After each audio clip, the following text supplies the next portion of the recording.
чакырып, кайсы убакытка чакырасыздар билбейм, бирок чакырып ушул боюнча маалыматты угуп койсок. Экинчиден, урматтуу депутаттар, Ширшов деген фамилия бул коррупциялык схема деген сөздүн синоними.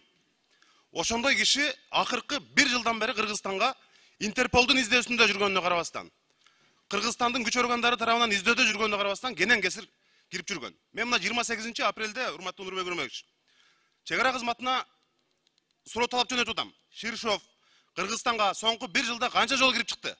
Эмне үчүн ал кенен кесир кирип жүрөт?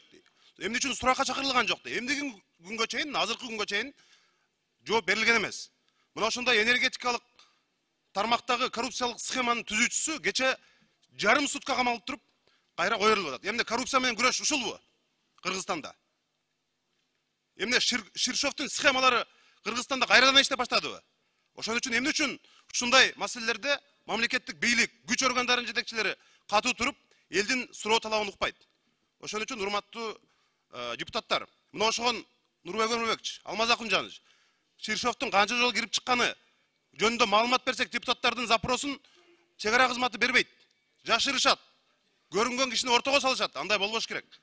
Бүтүндөй эл азыр мына коррупциялык схемалар менен күрөшүү саясатына бул окуя көө жапты.